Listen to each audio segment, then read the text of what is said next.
Yeah. How's it been, sir? The last 3 months, how's it been for you, sir? Very interesting. I hate to say it this way because it might make some people upset, but this has been some of the most productive period of my life. Why, sir? Essentially because, one, I don't get the, shall I call it the interference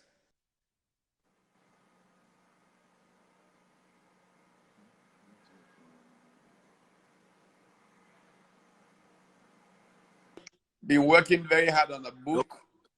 I have managed to do a lot of other work. And the whole discovery of this medium, for example, Zoom. And there was a period I was doing like 3 webinars a day. I mean, people would call you and say, please, I want to do this, you know. And like 2-3 weeks ago, I was losing my voice every night. And I thought I have to stop this, you know. I talked to many groups, Nia Adesonya's group a couple of times, from the UK, from the US, the Africa Venture Philanthropy Alliance from South Africa and Kenya. So I was in so many of these webinars, and it did feel good to impact, you know, people, affect their understanding of certain phenomena. During this period, I discovered many things, some of which were interesting, some almost frightening. I discovered how little people know Nigerian history, for example. That frightened me because I was talking to groups of people I thought knew, and I was amazed at how little they knew of their own country's history. I'll give you a simple example. Okay, sir. I was chatting with a professional, a manager, a young man in his early 40s, done very well as a manager. And I made reference to Dr. Michael Omolayole, and he did not know who he was. I said, it's not possible. The first CEO of Unilever in Nigeria, how can you not know him? I mean, in the 70s and up to the 80s, you could not mention management in Nigeria without a reference to Dr. Michael Omolayole. You know, great role model, example, and all of that. So there are many holes, and I am glad that many people feel some of those holes a little during this period because it gave them more time to do things more deeply, more rigorously than when we're all rushing and rushing and rushing, you know, to get to work, to get this done, to get that done. Interestingly, in some organizations, people were so much more effective working from home that a friend of mine in a particular business around the insurance area actually gave his staff a bonus last month because they produced so much more working from home than they were doing coming to the office. So it's a mixed thing that is emerging. How that new normal goes forward, I think, will be significantly different from, you know, the way we used to do things, but we are all not quite sure yet. It's evolving, but it might evolve in ways that might shock all of us and surprise us. I mean, giving my personal example of being more productive, if I found a way of keeping this going, I probably would. So how do I then deal with that?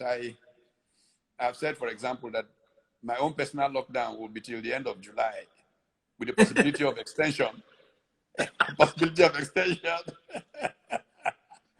So people are going to go back and forth on these things. I serve on the board of 2 or 3 South African companies. You know, routinely I go to South Africa every month. There's hardly any month I don't go to South Africa for one board meeting or the other. Now, for 3 months, I actually just came back from South Africa, and the very next day I flew to Dubai to do a conference that Nia Adesanya was doing for pastors and other people. Came back and lockdown came. Now, since that time, which was late February, early March, I have not been inside an aeroplane. And I have had all those meetings in South Africa. I have not missed one single board meeting. And I have not had to get on an aeroplane. So it shows that we can do those things without some of those troubles we take. There are some people who don't like flying, or some people who seem to enjoy it. Doesn't matter for me. It's just a way of getting to what I need to do. But if I find that I can do without that travel, I think I can probably be more productive. Yes, I work on airplanes and all of that. But if I were just sitting in my home, I would probably do better work than the time at the airport, shuffling. Airports are a nuisance anywhere in the world, no matter how nice they are, you know. And I find that I have to do too many of those. And this new normal, as it were, has taught me that I can escape them. So that's Okay, sir. So as you grow older, it seems you get to work harder than before. And I'm wondering, when is Prof going to slow down a bit and all that? Because I mean, you're just it's there's something that getting older can do to you, in the sense that you become very aware of time getting limited, and you want to leave legacy correctly before you go. I'll give you a small example. There's a great mentor of mine, Shiva Thombanefo, who turned 90 this last week on the 11th of June. And Chief Mbanefo is busy writing another book right now. And, you know, I was talking with him a few days ago about aspects of Nigerian history going back to the Royal Niger Company. In the light of the book that I am writing, my working title for the book is The Roots of Inequality. The roots of inequality. Inequality. In human, in the world, roots of inequality. And I'm looking at trade. I'm looking at capital. I'm looking at health. I'm looking at history. And I'm looking at politics. How these things have contributed to human inequality. And so I want to give it, even though it's a global book, it's not about Nigeria or, but I want to bring the perspective of the challenge in Africa. One of the things that separated countries and peoples is economic relations, competition as a factor in economic and trade and development, for example.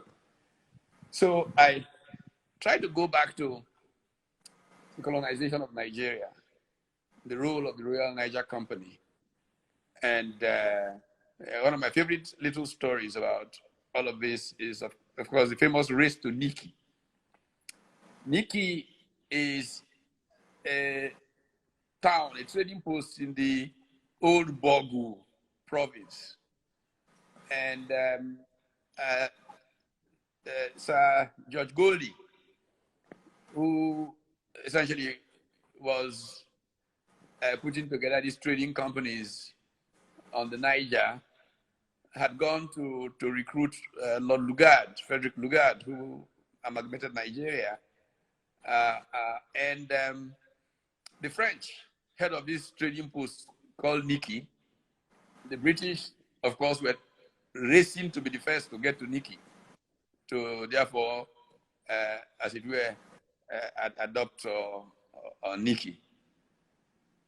The race took them feverishly to the point that, anyway, in some parts of that province, Lugard reached, but the French reached Nikki first. So Nikki is now in today's Benin Republic. The old Bogu province, most of it is in Nigeria. And the only thing famous about Bogu province today in the world, in fact, in Nigeria, they're split into about 3 different states. And there are minorities in, I think, Kwara, Niger, and maybe Kebbi. Only thing anybody remembers about Bogu province is that one emir there gave somebody a title called Jagaban.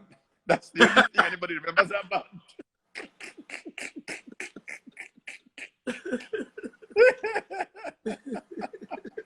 so, so it's amazing about history and these developments. And so I was just chatting with Chifumba about the Royal Niger Company, its emergence, and he's going to understand his father was one of the early Royal Niger Company